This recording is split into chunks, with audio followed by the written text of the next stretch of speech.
నేను చాలా మందిని ఈ సాక్ష్యాల పేరుతో చూస్తా ఉన్నా. చూసిన ప్రతిసారి ఈ వీడియో చూస్తున్నప్పుడు నాకు డౌట్ వచ్చిందిరా. గర్భఫలం యెహోవా ఇచ్చు బహుమానం. కరెక్టే. ఖాళీగా ఉన్నప్పుడు మేరీకి ఇచ్చాడు కదా. ఏంట్రా ఈ కర్మ. చీ. పైనుంచి తోసిపాటు దొప్పుతానంటేనే ఏసి ఏమీ చేయలేకపోయాడు సాతానుని. యేసుని నిన్ను పైనుంచి తోసేస్తే దేవుడు నిన్ను కాపాడతాడా అని అడిగాడు. అప్పుడు యేసు వల్ల కాని పని ఈ జోషువా గాడి వల్ల అవుతుందంట.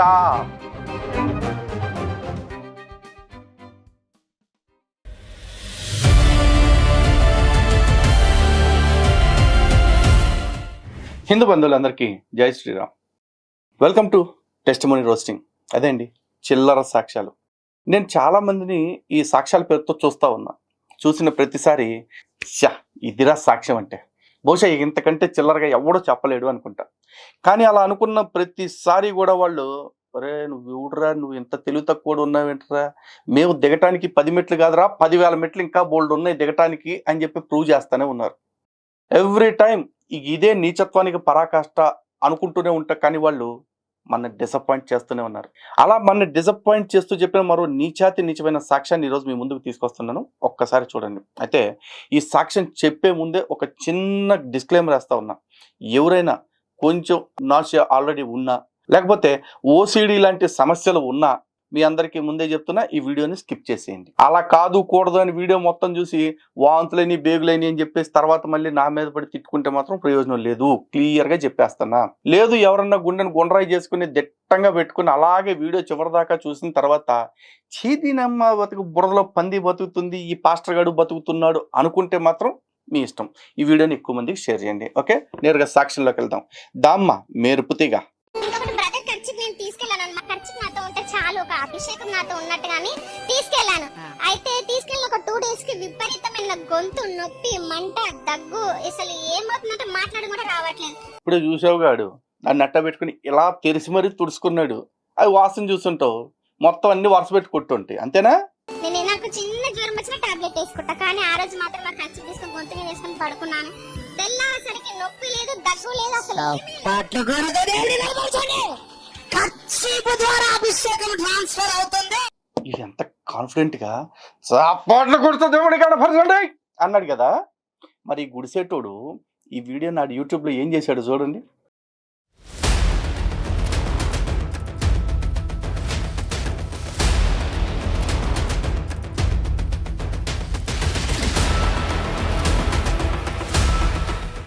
మరి నీ దేవుడు నిజంగా ఆ పాట కొడుతూ దేవుడిని కనపరచండి అనుకున్నప్పుడు ఆ వీడియోని అట్టాగా ఉంచాలి కదరా. ఎందుకురా ప్రైవేట్లో పెట్టావు? నిన్ను అందరూ ట్రోలింగ్ చేస్తుండే పట్టుకి ప్యాంటు తడిచిపోయింది కదా.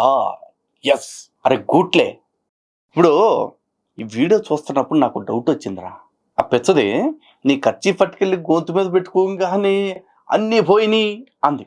ఒరే దినమ్మ జీవితం ఖర్చీఫై ఎంత పవర్ఫుల్ గా పనిచేసిందంటే ఇది కడ్డారు ఇంకెంత బాగా పనిచేస్తుందని ఎవడన్నా పట్టుకెళ్ళిపోయి దాన్ని గొంతు మీద కాకుండా ఇంకెక్కడైనా పెట్టుకున్నారనుకో, వాళ్ళకి ఎన్ని వచ్చేదిరా, ఏం జరుగుండేదిరా అసలు. నాకు ఈ డౌట్తో బుర్ర తొలిచేస్తుంది.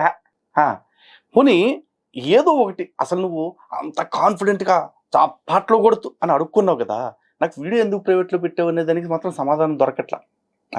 పైగా ఈ ఛానల్ ఒకసారి వీడియోస్ చూడండి, అద్భుతమైన థంబ్నెయిల్స్ ఉంటాయి అన్నమాట. చూస్తున్నారు కదా, ఛానల్ పేరు ప్రొఫెట్ జాషువా, అంటే బాగా ప్రాఫిటబుల్ బిజినెస్ అనమాట జాషువాది. ప్రొఫెట్ అంటే ప్రవక్త అని కదా. ఓకే, ఈ వీడియోస్ చూడండి. చనిపోతుందని చెప్పిన డాక్టర్లు బ్రతికించిన యేసయ్య. ఇలా చదవకూడదు, కానీ తెంగరోడు అలాగే రాశాడు.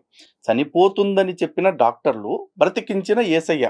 థంబ్నెయిల్లో ఏ లైన్లో ఏది పెట్టాలో తెలిసావుదిగా ముండకే. వీళ్ళంతా ఎందుకంటే పాస్టర్లు, వీళ్ళ తెలుగే అదో రకం తెగులు బట్టి ఉంటుంది. ఆ తర్వాత ప్రవక్త ప్రార్థించగా ఆయుష్ను పెంచిన దేవుడు. ఆయుష్ కాదు, ఆయుష్. ఓకే, ఆదివారపు ఆరాధనలో సహోదరిని సంపూర్ణంగా స్వస్థపరిచిన దేవుడు. 2 సంవత్సరాల తర్వాత 50K జీతంతో ఉద్యోగాన్ని ఇచ్చిన దేవుడు. ఉద్యోగం లేక బాధపడుతున్నావా? అయితే ఈ వీడియో తప్పక చూడండి. ఉద్యోగాలు ఇచ్చేస్తాడు మరి ఈ ప్రొఫెట్ జాషువా గాడు. ఇన్ని ప్రార్థనలు చేసి ఎంతమందికి ఇన్ని ఉద్యోగాలు ఇప్పించావు, 50,000 జీతాలు ఇప్పించానని చెప్పుకుంటున్న ఎదవా నీ ఛానల్ కి మరి 3 ఏళ్ళు అయినా సరే ఇంకా 50,000 కూడా సబ్స్క్రైబర్స్ అవ్వలేదు. ఓ 3 లక్షలు ఓవర్ నైట్ అయిపోవాలి. ప్రభువా చాపట్లు కొడుతూ దేవుడిని ఈ గోటం పెట్టి అడగండి అని ఎందుకు ప్రార్థన చేయలేకపోయేవారా గబ్బోడా? ఈ వీడియోస్ ఇట్లా ఉంటే షార్ట్స్ ఉంటాయి చూడండి. ప్రవక్త ద్వారా ఏం జరుగుతుందో కల్లో ముందే సహోదరికి బయలుపరిచిన దేవుడు. ప్రవక్త ప్రార్థించగా స్పాండిలైటిస్ నుండి వెంటనే స్వస్థత. ప్రవక్త ప్రార్థించగా 12 సంవత్సరాల తర్వాత అద్భుతం జరిగించిన దేవుడు. సర్పపు దురాత్మల నుండి విడుదల. ఇంకా ఈడు డాష్ డాష్ డాష్ డాష్ చాలా చెప్తా ఉంటాడు. ఈడు థంబ్నెయిల్స్ పెడతా ఉంటే దరిద్రం తగలయ్యా. అసిగా నిజంగా ఇవన్నీ ఎందుకు బతుకున్నాయా సమాజంలో వ్యవస్థలన్నీ అనిపిస్తా ఉంది. ఎంత బాహాటంగా ఇంత చీటర్గా ఈ పకీర్ ముండా కొడుకు ఇన్ని చీటింగులు చేస్తా ఉంటే అసలు ఈయన్ని పట్టించుకోవాల్సిన వాళ్ళు drugs and magical remedies act, drugs and cosmetics act, తోటకూర కట్ట, కొత్తిమీర కట్ట యాక్ట్ అని చెప్పేసి పెట్టేసుకున్నాం కదా. ఒక్క యాక్ట్ అన్న వీడి మీద అప్లై చేస్తున్నారా అసలు? సుమోటోగా ఈయన తీసుకెళ్లి బొక్కలో దొబ్బి అరే నువ్వు ప్రార్థన చేయి నా కొడక, నువ్వు ఇప్పుడు ప్రార్థన చేయాలా, నీ దేవుడిని బయటకు విడిపించాలా అని చెప్పి ఒక్కడన్నా క్వశ్చన్ చేస్తున్నాడా? లేదుగా. పైగా ఈ చిల్లర ముండా కొడుకు థంబ్నెయిల్స్ మాత్రమే కాదు కొన్ని వీడియోస్ చూస్తే మీకు ఇప్పుడు కూడా వాంతులు కూడా అవుతాయి. ఒకసారి చూడండి.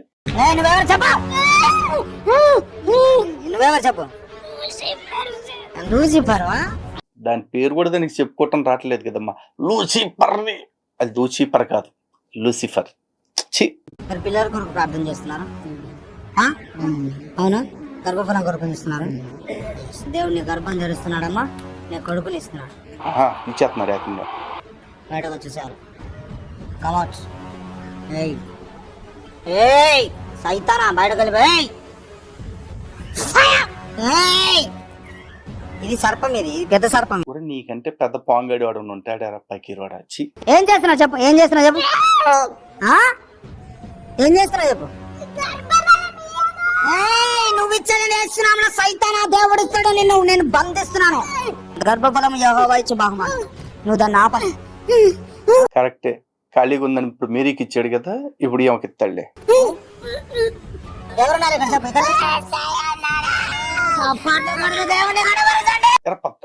గణపరచకపోతే ద్రవపరచకపోతే మీ దేవుడికి తీరదా, నీకు తీరదా? పైగా ఎవరున్నారు ఇక్కడ అంటే యేసై ఉన్నాడు అంట.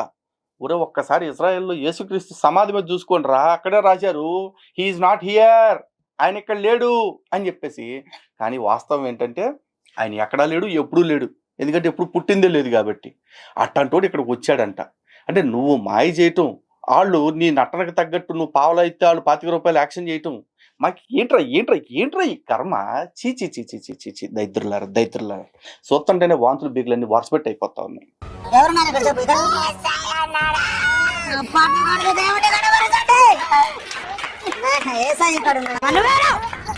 నువ్వెవరు చెప్పు. లూసిఫర్ వా? దొరికినావు సైతానుగా, నువ్వు వేస్తున్నావు, దొరికావు నువ్వు. టార్చర్ చేస్తున్నాను నేను, టార్చర్ చేస్తాను నేను. ఏసునామములో లూసిఫర్ నేను టార్చర్ టార్చర్ టార్చర్. అగ్ని, నువ్వు దేవునికి వ్యతిరేకంగా పాపము చేసినందుకు, దేవుని యొక్క మాటను ధిక్కరించేందుకు ఈ రోజు ఒక ప్రవక్తగా నేను కాల్చి వేస్తున్నాను, నేను కాల్చి వేస్తున్నాను, నేను కాల్చి వేస్తున్నాను. ఏసునామములో మోకరించు, ఏసునామములో మోకరించు. ఇప్పుడు కన్నా అర్థమైందా? ఈడు సాతానుని కాల్చి కాల్చి కాల్చి వేశాడు. ఇక ఈ సృష్టిలో సాతాన్ అనేది లేదు కాబట్టి ఇక సైతాను శోధిస్తుంది అని సోది చెప్పే శోధనా డాషిగాళ్ళు ఎవరన్నా ఉంటే ఎవడ్రా ఎరుప నువ్వు చెప్పడానికి. ఆల్రెడీ ప్రొఫెట్ జాషువా తగలబెట్టేశాడు సైతాన్ని. ఇక ఈ భూమి మీద ఈ సృష్టిలో సైతానే లేదు అని చెప్పేసి ఆ నుండి చెప్పగానే చెప్పుచ్చుకుదన్నండి. అర్థమైందా? లేదనుకోండి ఆ గాడిద కొడుకుని వచ్చి ఈ గాడిద కొడుకుని తన్నమని చెప్పండి. నువ్వు ఎవడురా సాతాన్ని తగలబెట్టడానికి? ఆ రోజు యేసుక్రీస్తు ఎదురుగా వెళ్ళి యేసుక్రీస్తుని పైనుంచి తోసిపారదొప్పుతానంటేనే యేసు ఏమీ చేయలేకపోయాడు. సాతానుని నువ్వు నేనేంట్రా పీకేది నా బొచ్చు అని చెప్పి అడగండి. అర్థమైందా? ఎందుకంటే బైబుల్లో ఒకసారి చదువుకోండి. మత్తయి సువార్తలో యేసుక్రీస్తుని పైకి గోపురం కాడికి తీసుకెళ్ళిపోయి నీకు కనపడిదంతా ఇస్తానన్నాడు, ఆశ పెట్టాడు. తర్వాత యేసుకి ఆశ పెట్టిన దానిలో ఆకుముక్క కూడా ఇవ్వలేదు. యేసుని నిన్ను పైనుంచి తోసేస్తే దేవుడు నిన్ను కాపాడుతాడా అని అడిగాడు.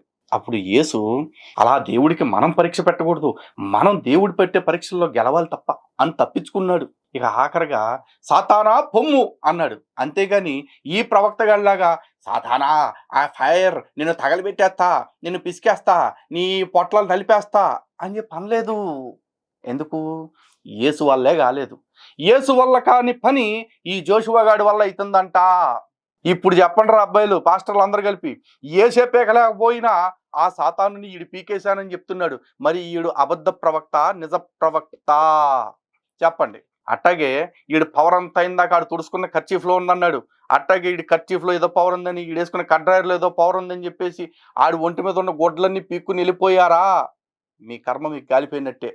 ఇప్పుడు కన్నా చెప్తున్నా, ఎట్లాంటి దైద్రపు ఎదవలు చెప్పే సాక్ష్యాల్ని, సువార్తల పేరుతో చేసే మోసాన్ని హిందూ సమాజం మొత్తం తెలుసుకోండి. హిందూ సమాజం ఎలాగోలా మా వీడియోస్ చూస్తుంది, నమ్ముతుంది, తెలుసుకుంటుంది. కానీ గొర్రె సమాజంలో బ్రతుకుతూ, అంటే మతం మారిపోయి గొర్రెలుగా బ్రతుకుతూ ఇంకా ఇలాంటి నీచుల వల్ల పడుతూ డబ్బుని, ఆస్తిపాస్తుల్ని మాత్రమే కాకుండా ఆత్మగౌరవాన్ని, మానాన్ని, అభిమానాన్ని, ఆడపిల్లల జీవితాలని కూడా పోగొట్టుకోవాల్సి వస్తూ ఉంది. అటువంటివి జరగకుండా ఉండాలి అంటే ఈ ప్రొఫెట్ జాషువా లాంటోని ఇమ్మీడియట్ గా పోలీసులు బొక్కలో వెయ్యాలా. ఎందుకంటే వీడు ప్రజల్ని మిస్లీడింగ్ చేస్తా ఉన్నాడు. బిఎన్ఎస్ 318 కింద, Indian drugs and magical remedies act కింద, డ్రగ్స్ అండ్ కాస్మెటిక్స్ యాక్ట్ కింద వీడిని బుక్ చేసి బొక్కలో తోయండి. అలా చేయని పక్షంలో సమాజాన్ని మోసం చేస్తున్నాడు కాబట్టి వీడి మీద పౌర సమాజమే చర్యలు తీసుకోవాల్సి ఉంటుంది. ఎవరికి ఏ భాషలో చెప్పాలో ఆ భాషలోనే చెప్పాలి. ఇప్పుడు మనిషి అడ్డం వస్తే ఎక్స్క్యూజ్ మీ సైడ్ ప్లీజ్ అంటే అది జరుగుతాడు. అదే రోడ్డు మీద పశువు అడ్డం వస్తే ఎక్స్క్యూజ్ మీ సైడ్ ప్లీజ్ అంటే జరగదు. అయితే కాలెత్తి కొట్టిద్ది, లేకపోతే కొమ్మేసి కుమ్మిద్ది. అలా జరగకుండా ఉండాలి అంటే దానికి బెత్తంతోనే బుద్ధి చెప్పాలా. అలాంటి బుద్ధి వీడికి కూడా సమాజం మొత్తం కలిపి చెప్పాలి, చెప్తుంది అని నమ్ముతా ఉన్నాను. వీడికి మాత్రమే కాదు, ఇలాంటి వాళ్ళందరికీ కూడా తడిచిపోవాలా. మతం పేరుతో మోసాలు, దేవుడి పేరుతో దరిద్రాలు తీసుకొచ్చి ఇలాంటి వాళ్ళు హిందూ సమాజాన్ని భ్రష్టు పట్టించాలని చూస్తా ఉన్నారు. తస్మాత్ జాగ్రత్త హిందూ సమాజమా. మిమ్మల్ని కాపాడుకోవటం కోసం ఇలాంటి విషయాలన్నీ మీ దృష్టికి తీసుకొస్తున్నాము. అది కాస్త ఎంటర్టైన్మెంట్ లాగా జోడించి, కానీ దీన్ని ఎంటర్టైన్మెంట్ పాయింట్ ఆఫ్ వ్యూలో కాకుండా ఎన్లైటన్మెంట్ పాయింట్ ఆఫ్ వ్యూలో చూడండి. మీరు చూసి ఇంకో 10 మంది చూసేలాగా చేయండి.